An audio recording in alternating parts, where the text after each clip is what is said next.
Hi, everyone. This is Dave Warner with Small Town Life, part of the Studio 25 podcast network. And today we've got an author online, interesting author. He's written a book called Defending Fort Stanwix. And this is about, the August 1977 period in time. I'm sorry, 1977. Bill, I'm killing it here. 1777. I was in the wrong century. I'm okay by a couple. Yeah. Anyway, Fort Stanwix is located in Rome, New York. And this is, I've read quite a bit of this. I haven't read the whole thing yet, but I really got drawn into it. And it's a story of the New York frontier back in 1777 and what it was like back then and what it was like for some of the people that were involved in the battles around that time frame. So I thought it was really interesting because this battle at Fort Stanwix had a impact on the Saratoga campaign, which a lot of people say was a turning point in the Revolutionary War. So, Bill, Larry, going by Larry. Larry Kidder is the author of the book, and I thought it's really interesting. And welcome to the show, Larry. Thank you very much, Dave. So tell me a little bit about yourself, your background, who you are. Well, I'm a retired high school history teacher. I taught for about 40 years, both in public and private schools. Graduate of Allegheny College. After college, I started teaching out near Cleveland, Ohio. Then I spent 4 years in the Navy, and then I came to New Jersey and have taught up until about when I retired in 2011. But I do a lot of stuff locally with historical societies and historic sites in the area, and have really continued being a teacher in retirement, both that way and through my writing. I consider my writing to be a continuation of my teaching. Okay. When I chose to be a high school teacher rather than go on and get a PhD and be a college teacher, mostly because I wanted to help kids learn to like history and to want to know more about history and that kind of thing. So in my writing, I don't try to, how shall I put it, just put out facts. I try to make it a human story and one that will make history interesting to people and want to learn more about it. Yeah. I mean, what did you always want to be an author? I mean, you're teaching history, but was writing your thing too? Well, I always have enjoyed writing in various ways. And in college is when I really decided to write books rather than articles or short things or manuals for this and that thing. And I had a teacher, professor in college named Jay Luvas, who was a military historian dealing with the Civil War primarily, although he did other things too. And he published books, obviously, as a college professor. And he kind of encouraged me along the way. And so it became my bucket list thing. I want to get a book published at some point.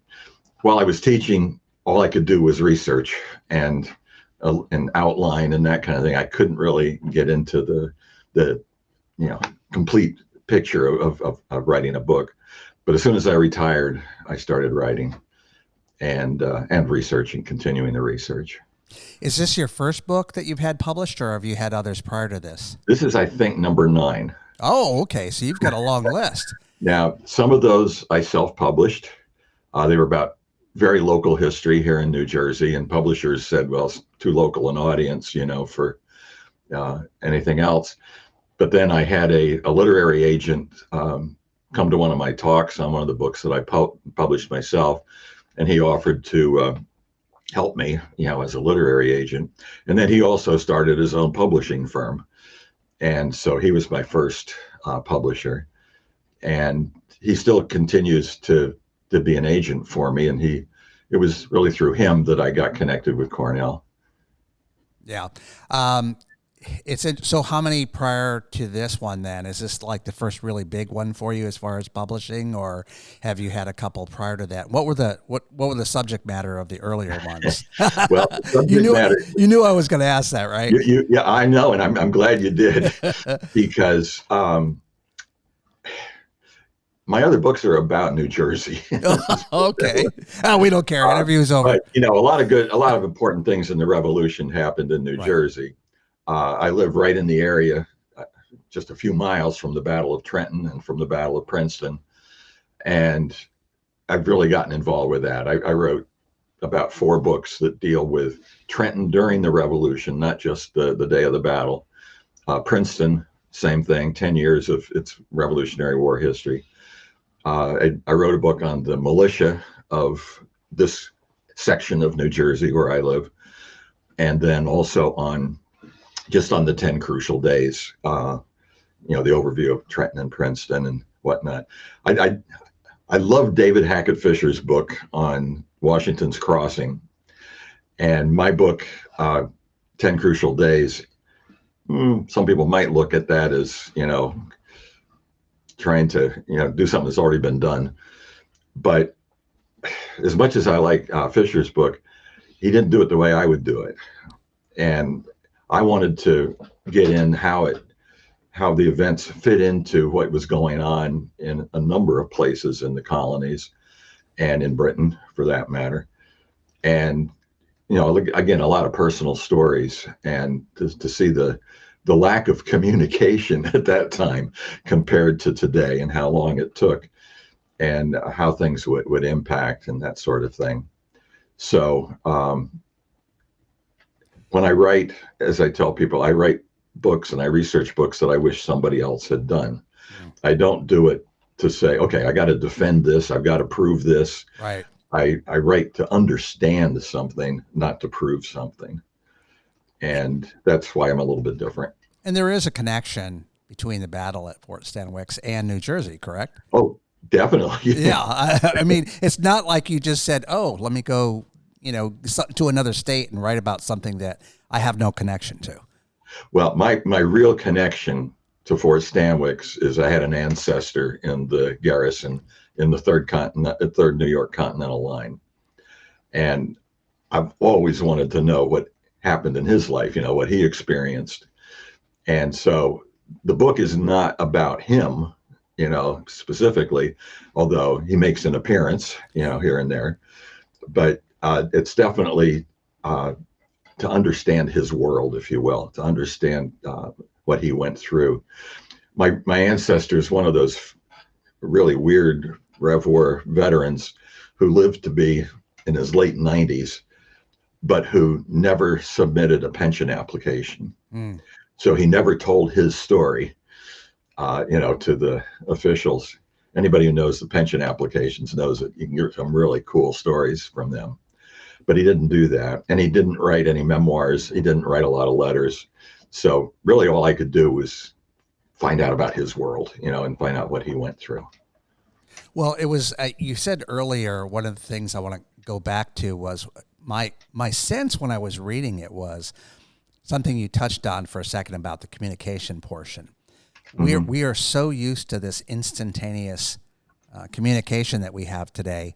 And one of the things I had 2 thoughts as I was reading through the book is, one, I need a map up here to kind of visualize the points on the map we're talking about. Because, up here we're talking about German Flats, and we're talking Albany and Schenectady, and we're talking, Oriskany, which was Oriska at the time, and all of these things. And I was like, I need to put pins on there.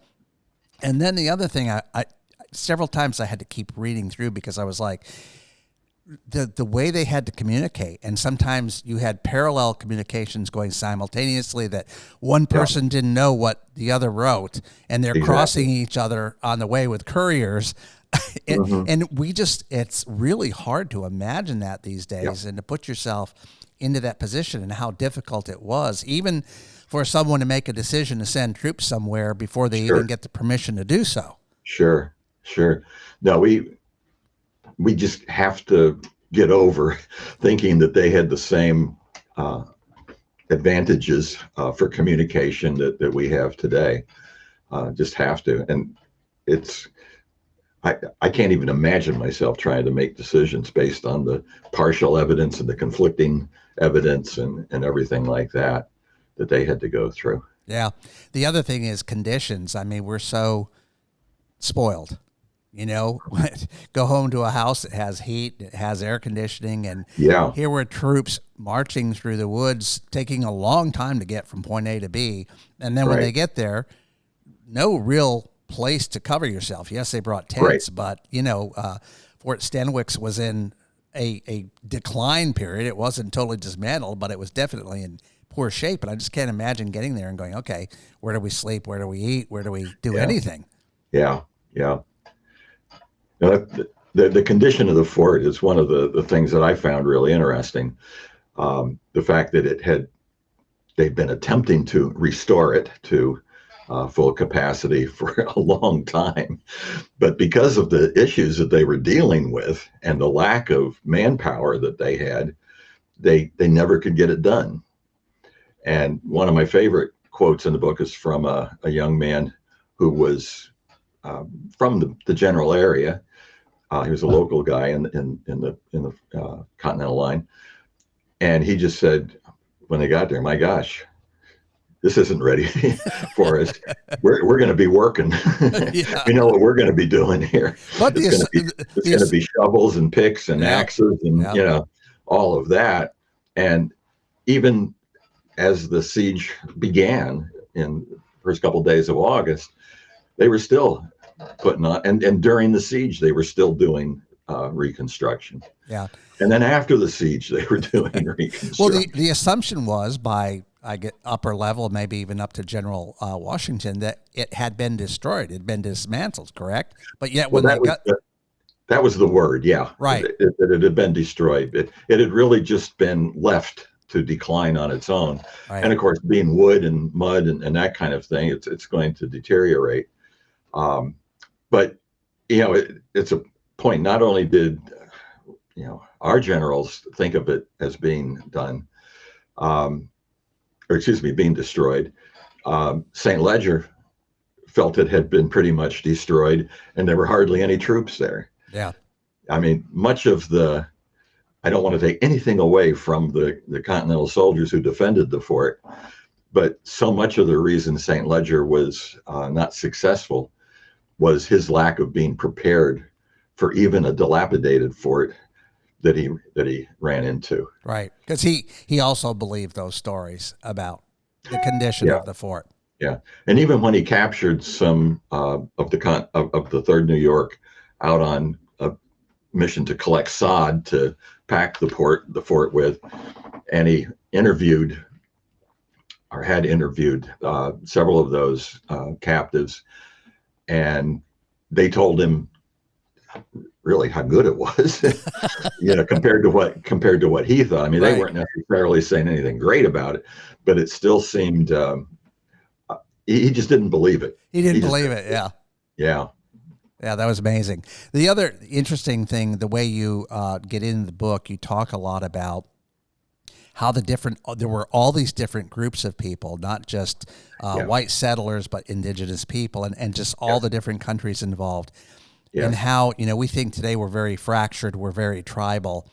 But yet, if you look back at how you're describing how people treated each other, how they thought of each other, how they interacted, how they just operated, it's not very much different, to be honest. Oh, it was extremely diverse, and you had people in every portion of the diversity who were, shall we say, good to each other, thinking positively, and others who were on the negative side.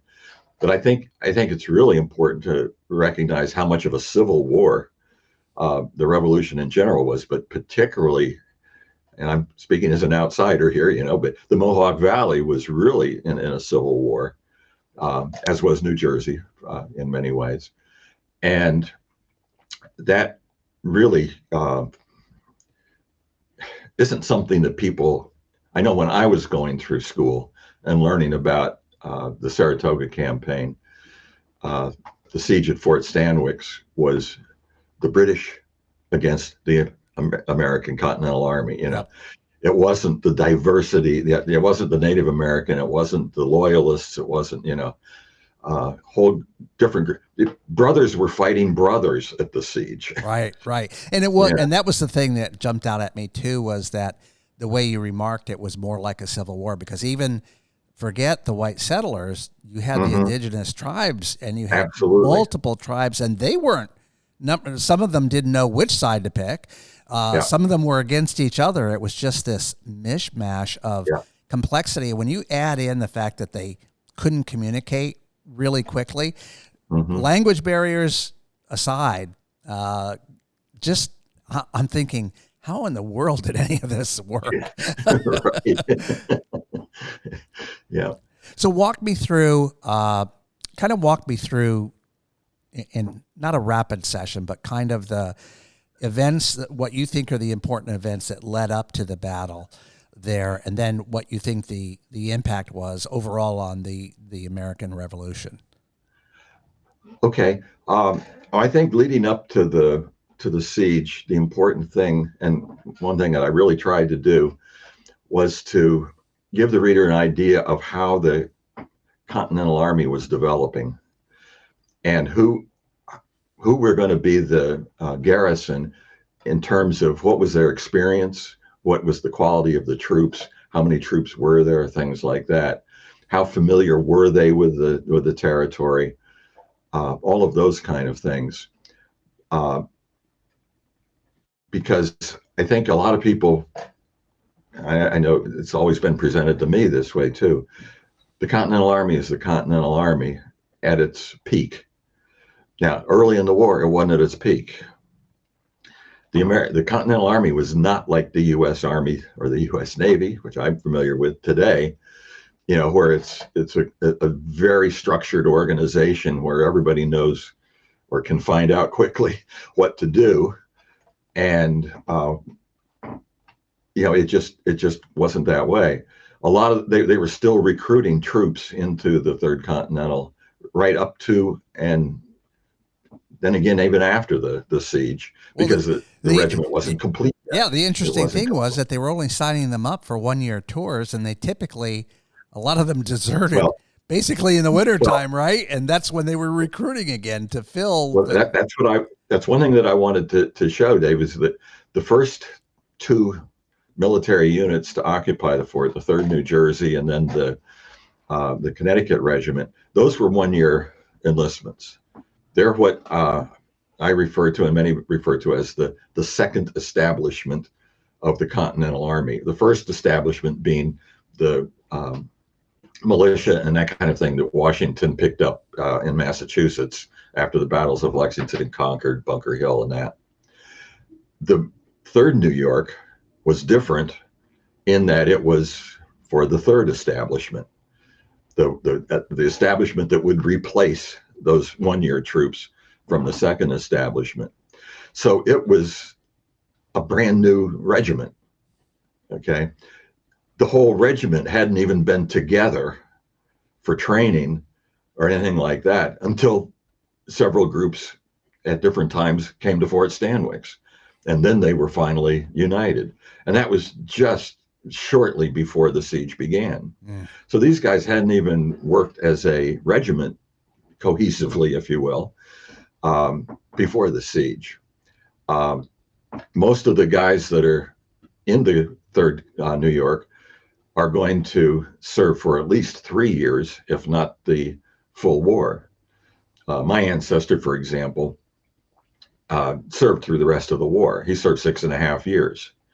And the first real combat experience he had was Fort Stanwix.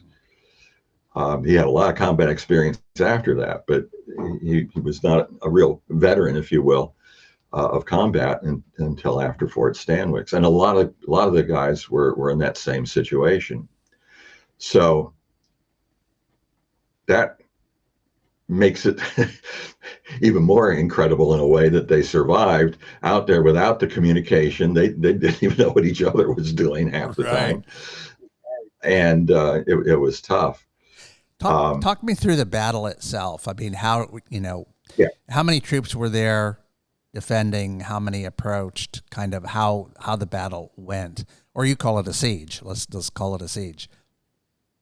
Yeah. Numbers of troops are difficult to come down to anything near exact. You can get ballpark figures and that sort of thing, but again, we're talking about communication. A lot of these, they didn't even know what they had. Yeah. But the Third New York was probably around 400 or 500.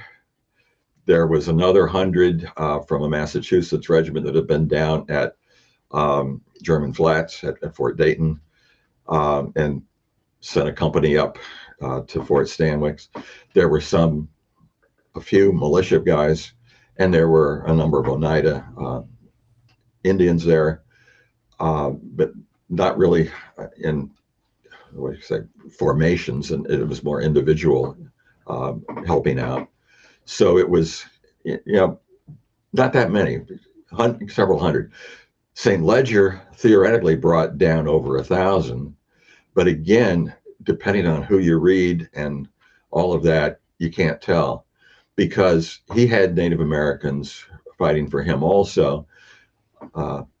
We're talking about Civil War, the Oneidas were helping Fort Stanwix, the Mohawks and Senecas and others from the Iroquois or the Haudenosaunee Confederation were siding with the British.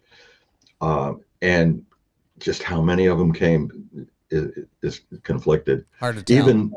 Even the Hessians, the Jaegers, the light infantry that came with St. Ledger, you get different numbers. There were supposed to be so many, but then, well, we don't think all of them actually came or actually went, that sort of thing. Right. And then there were the Loyalists, John Johnson's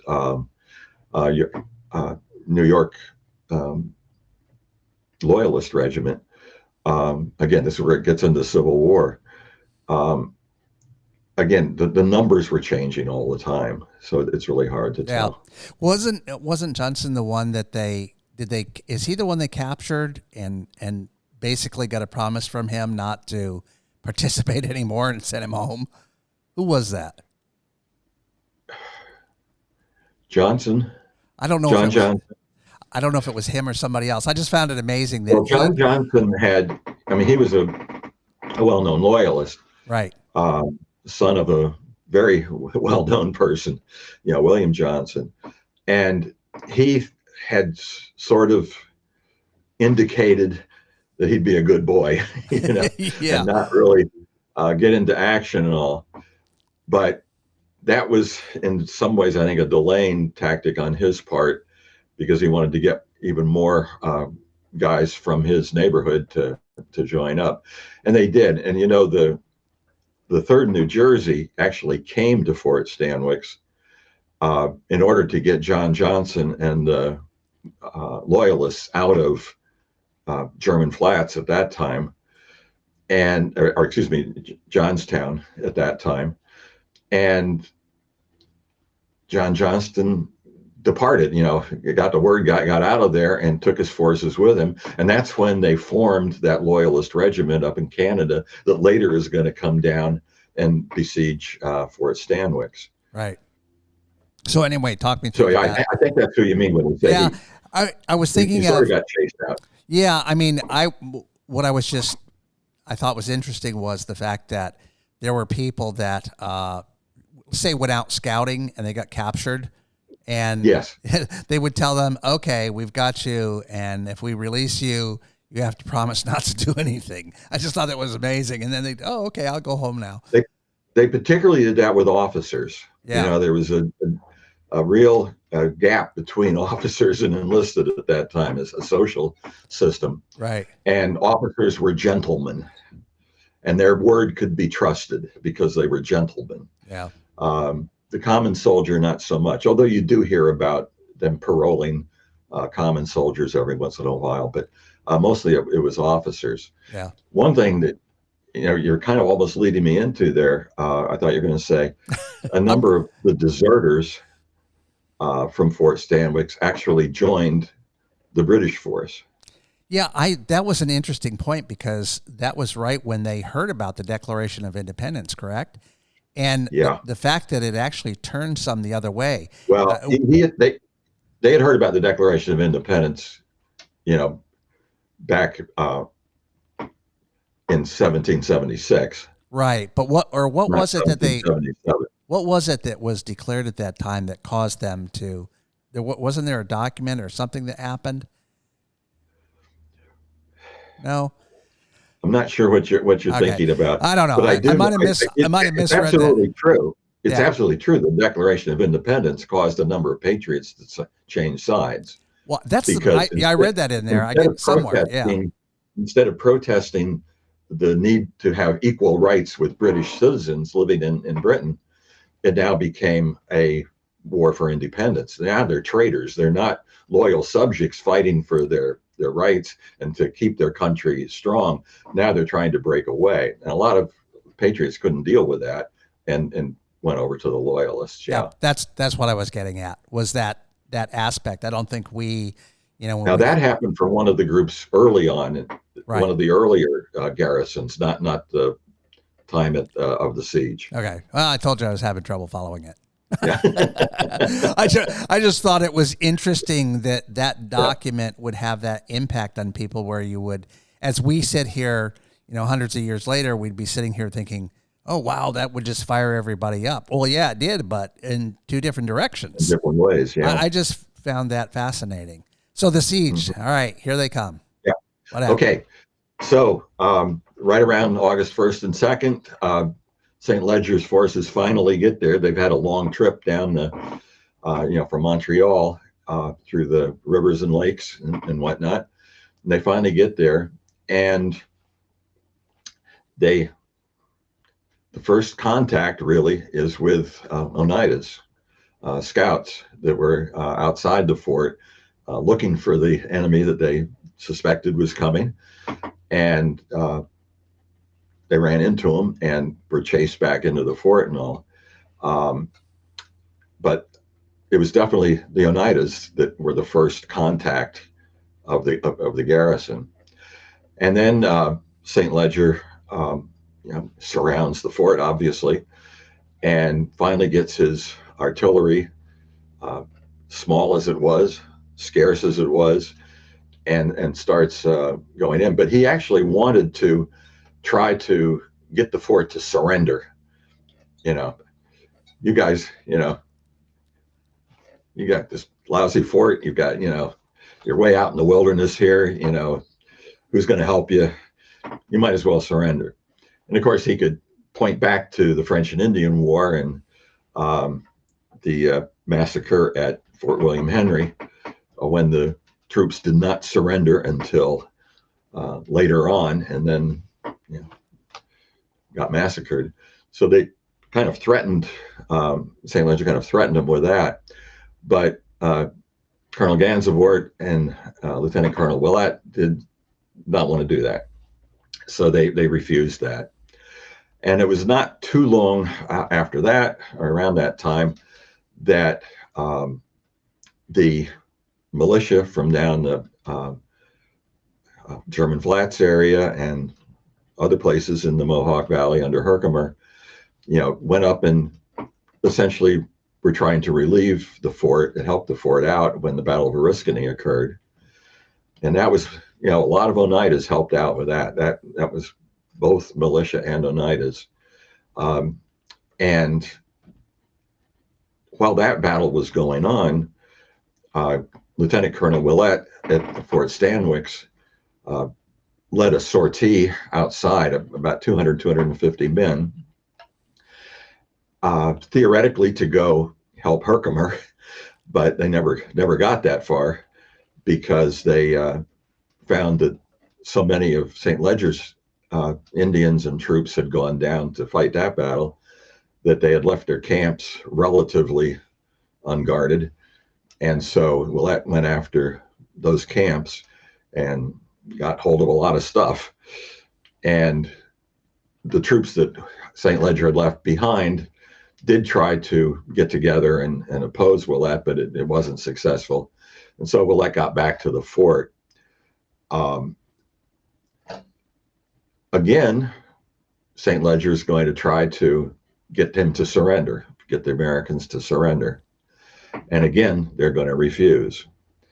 So now it's about August 7th or so, and things just kind of form a continuous pattern of artillery attacks on the fort from a distance, some sniper attacks from outside. There's never a frontal assault of the St. Ledger trying to, scale the walls of the fort and capture it. His Native Americans were much brighter than the white guys. Particularly, they believed in living to fight another day. Yeah. Definitely want to win. I'm not taking anything away from them that way. But I guess partly because of their experience with disease and everything else with the white man, they knew that they didn't have the numbers. They couldn't replace a lot of casualties.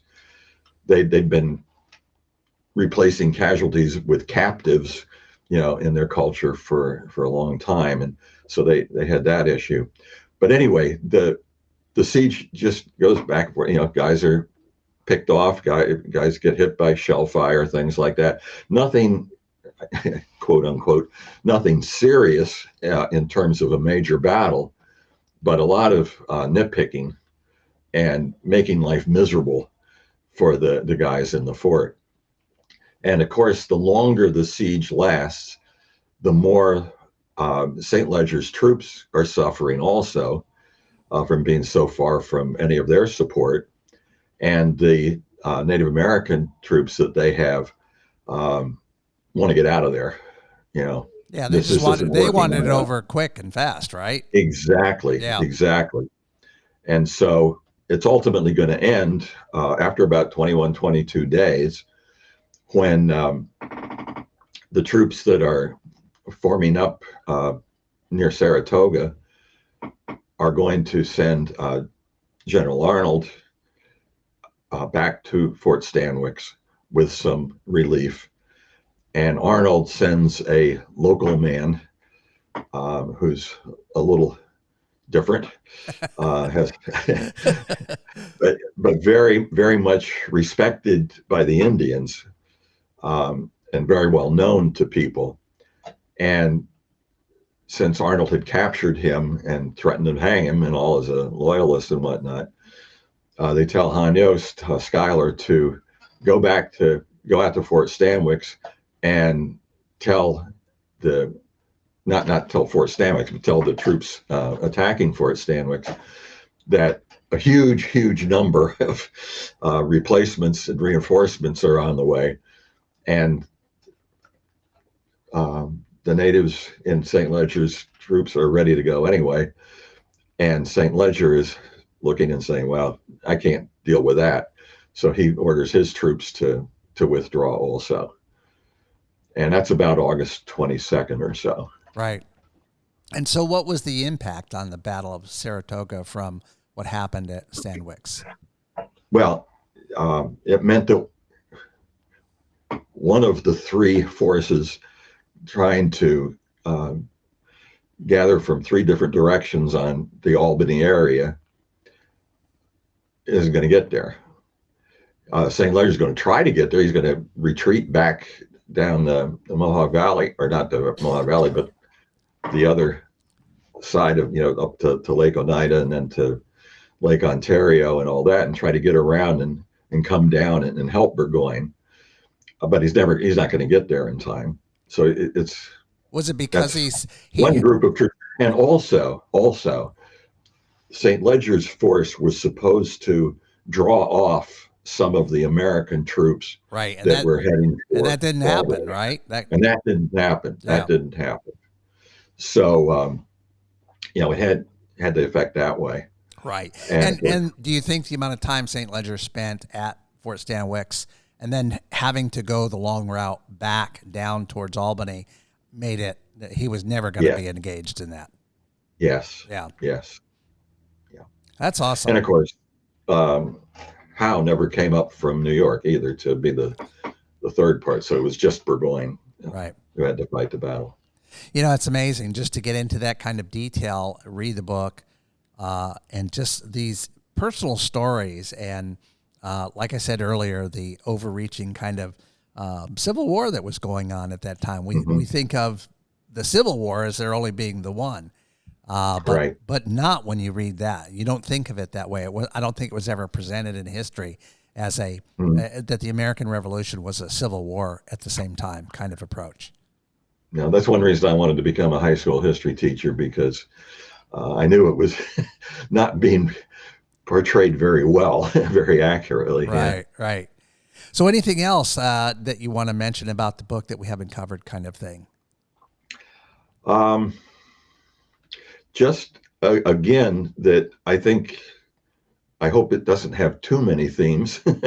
I hope it, holds together well, but just the complexity of what was going on at that time, and how that affected people who were not even associated with the military, except they might have had a husband or a father or something like that, and just how personal war is. It's not units fighting each other. Right. It's not pieces on a war game board. It's human beings that are having to deal with all kinds of issues. Yeah. One of my favorite stories is, there were women at the fort. There were wives of some of the soldiers, for example.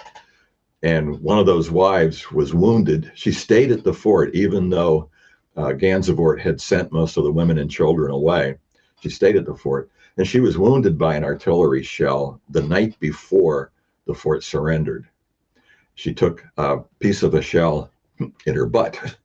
Okay, it was a fairly significant wound. But then she gave birth the next day. Wow. The day the siege ended. Both mother and daughter did fine. Okay, but that to me just is a perfect example of the personal things that you don't ever really associate with warfare. Right.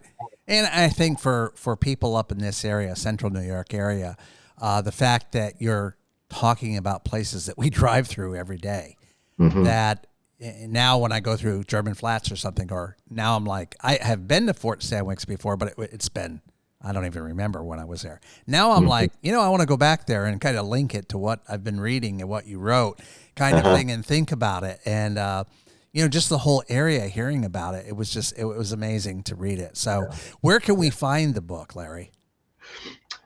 Well, you can find it where you guys are. The best place to go would be Fort Plain. Okay. Is it in the Fort Plain Library? Yeah. Ah, awesome. Now, it's not released yet. It won't be released until November 15th. Okay. But I know that Brian Mack, I'm at Fort Plain. The name's familiar, yes. Okay. Anyway, he can take pre-orders for it. And it can be pre-ordered online, from Amazon or from just about anywhere. But I like to help Fort Plain. And them selling books, they get the profit from it. So that's good. I'm going to be giving a talk, by the way, for Fort Plain at Johnstown at the college. Okay. Fulmer Montgomery College there. When are you going to do that? That's going to be the 16th of November. Saturday the 16th of November. Okay. Yeah. Is that open to the public, or? Yes, I would have people go to the Fort Plain website, and it'll have the information about it there. All right. I will find that and put it up there. Well, Larry, I really appreciate your time today. It's an interesting read. I am going to finish it. I'm going to work hard at it. But I think that if anybody has any interest in, being up here and connecting the dots between the places, we have Gansevoort Street here in Little Falls, and as soon as you see that name, it's like, what's the connection? Or you drive through German Flats, like I said, or different places that you've mentioned in the book, you get a connection to what it was like, 250 years ago, what was happening, kind of thing. So really interesting read. I really appreciate it. Good. I'm glad. I'm really hopeful that, like you, people living in that area will find it really interesting and not just repetitious of things they already know. But I tell you, I live in New Jersey. I've never lived in the Mohawk Valley, but I tell you, I've been visiting up there, Fort Plain, Fort Stanwix, etc. And I really love the area up there. Yeah, And it's beautiful up here. I hope this book, really contributes to everybody's enjoyment of living there and whatnot. Yeah. Well, thank you very much, Larry. And that's all we have today, everyone. This has been Dave Warner with Small Town Life. We'll see you next time.